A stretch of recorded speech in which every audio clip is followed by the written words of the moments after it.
A gente se perde, não porque a gente não sabe o que discutir, mas a gente é tão bombardeado com as notícias conjunturais, né?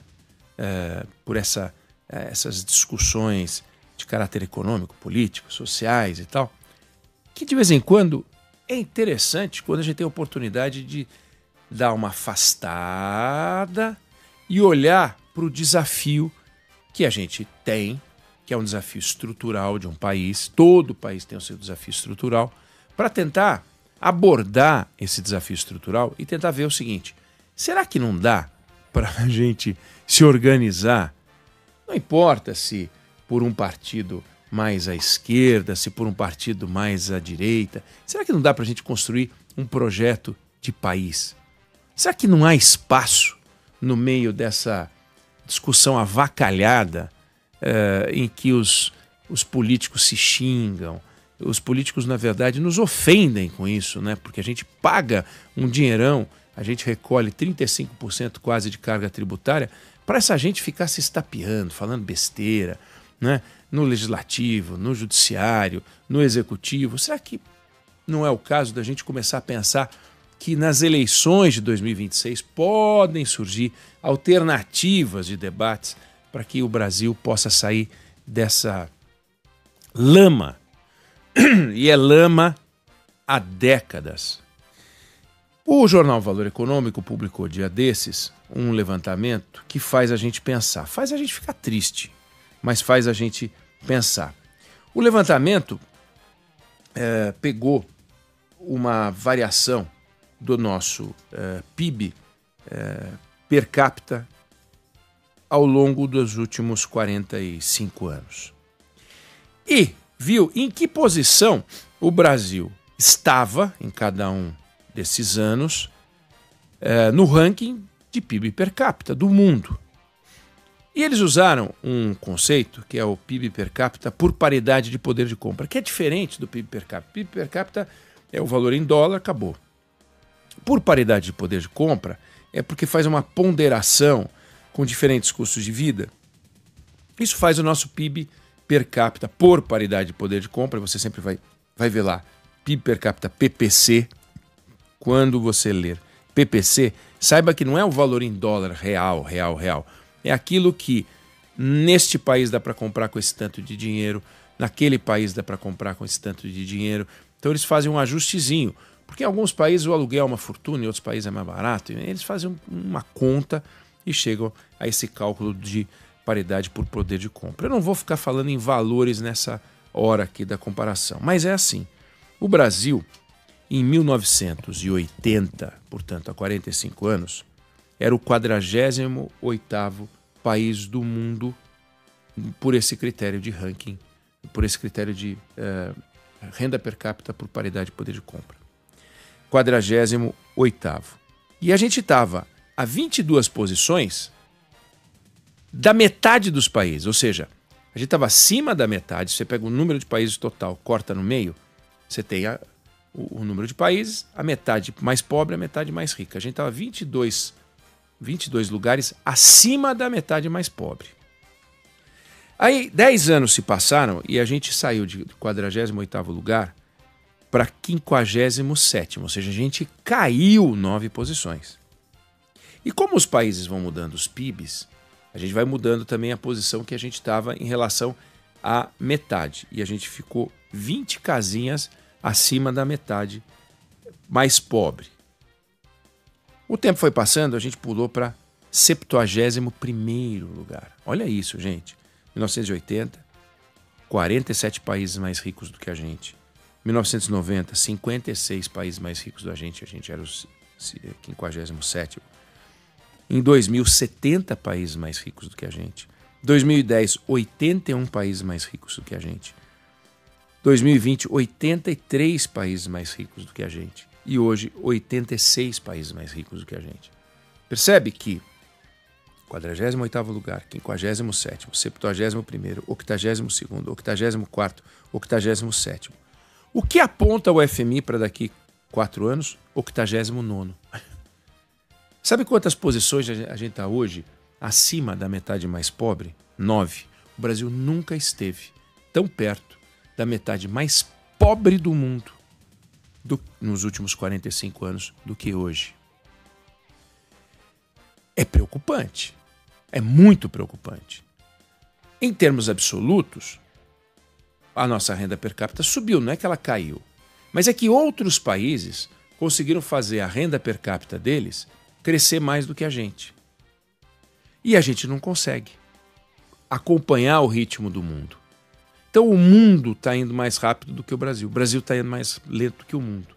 Só na cabeça dos ignorantes ou das pessoas que têm má fé. Aliás, vamos esquecer os ignorantes. As pessoas que têm má fé, o Brasil está trilhando um caminho do sucesso. O Brasil está trilhando o caminho do fracasso, se continuar andando do jeito que está. E eu não estou me referindo ao governo Lula, tá? Eu não estou me referindo ao governo Lula. O governo Lula é mais um passo nesse governo 3, Lula 3, é mais um passo nessa direção do fracasso. Mas o Brasil vem de 1980 para cá com pequenas variações. Em alguns momentos, eu estou pegando de 10 em 10 anos, mas em alguns momentos, entre essas décadas, a gente teve uns avançozinhos aqui ou ali. Mas a curva é pavorosa. Como é que o 48º país mais rico do mundo em renda per capita se torna o 87º país do mundo em renda per capita? Se a gente estiver fazendo a coisa certa. Como é que só 47 países conseguiam o feito de ser mais ricos do que o Brasil e hoje 86 países conseguem esse feito? Não que seja um feito, pelo visto, não é um feito. Nós é que conseguimos fazer um milagre brasileiro pelo inverso, que é ir ficando para trás, é ir ficando para trás, é ir ficando para trás. Na Fórmula 1 eles falam em corrida de recuperação. Nós não temos corrida de recuperação. Nós estamos num desastre. Desastre. Nós estamos no caminho do fracasso. Aí eu pergunto, qual é o projeto de país que a gente está construindo? Desculpa, fechar as contas públicas, que é a agenda desse governo, isso não é projeto de país, né? Isso é projeto de sobrevivência. Quando a gente vê uma pessoa que passeia pelas ruas da cidade, rasgando o saco de lixo e pegando dentro do saco de lixo itens que podem ter algum valor, lata, plástico, ele não está construindo um projeto de vida, não. Ele está lutando pela sobrevivência. Então o governo brasileiro hoje luta pela sobrevivência dele para não descumprir algumas regras básicas que, se descumprir, corre o risco de ter o destino da Dilma e ser empichada. Fechar as contas públicas. O governo está na luta para fechar as contas públicas. Aí o governo vai lá e aprova mais impostos. Isso é projeto de país? Você acha que é um projeto de país? Você acha que é um projeto de país criar um novo programa social? Isso é projeto de país?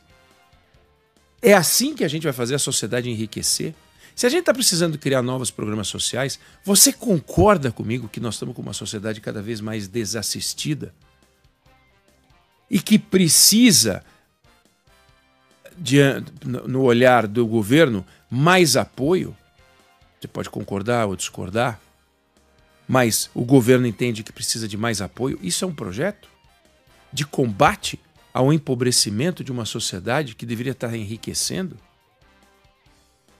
Em 1980, a renda per capita da Coreia do Sul era 17% da renda per capita americana. Naquele ano, a nossa renda per capita era 25% da renda per capita americana. E aqui eu não estou falando em PPC, aqui eu não estou falando em paridade de poder de compra, aqui eu estou falando em valores absolutos. A Coreia do Sul, 17% da renda per capita americana, o Brasil 25%, ou seja, éramos mais ricos do que a Coreia do Sul, né? 4 brasileiros tinham a renda de um americano e eles precisavam de 6, 7 coreanos para poder fazer a renda americana. Hoje, a renda per capita da Coreia do Sul é 45% da renda per capita americana. E a do Brasil é 14%. Ou seja, Aquilo que a Coreia do Sul era da renda per capita americana, hoje é o Brasil. Olha que palhaçada. Você consegue ficar confortável com esses dados? Você consegue ficar confortável sabendo que a Coreia do Sul triplicou a renda per capita dela e a gente conseguiu perder renda per capita na comparação com os Estados Unidos, como porcentagem da renda per capita americana? É um negócio que não tem cabimento. Aí você vai olhar o que está acontecendo com o Brasil e tem lá crescimento econômico nesse período baixo. Poupança. Não temos poupança. Se você pegar a taxa de poupança no Brasil, ela é baixíssima. Quando você pega o volume de investimento no Brasil, aliás, achei aqui, eu tinha anotado, a taxa de poupança do Brasil é a 77ª taxa de poupança do mundo. Lembrando sempre, gente, que a gente bate bumbo dizendo 10ª maior economia do mundo, 10ª maior economia do mundo, né? 77ª poupança, taxa de poupança com porcentagem do PIB. 87º lugar entre a renda per capita por PPC. Aí você pega investimento inexistente. Quando você pega investimento em capital e pega os países do mundo e coloca no ranking, sabe em que lugar a gente está? 124. 124º lugar. Isso não é de morrer de vergonha? Ou você acha que é de bater bumbo e gravar videozinhos com musiquinhas, né? E chamar o cadeia de rádio e TV e ficar falando das conquistas, da transformação e do desemprego que está baixo, desemprego que está baixo, desemprego que está baixo, desemprego que está baixo. Um país que não anda, que não progride. Produtividade estagnada.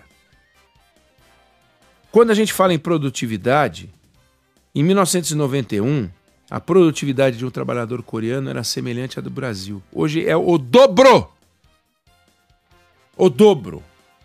Então, se a gente colocar 2 pessoas para trabalhar, um coreano e um brasileiro, para fabricar uma bola, um vai levar 30 minutos, o outro vai levar 1 hora. Ao final do dia, o que vai acontecer? Você vai ter o dobro da produção. Você vai ter o dobro do faturamento. O custo da hora do trabalhador pode ser ainda maior.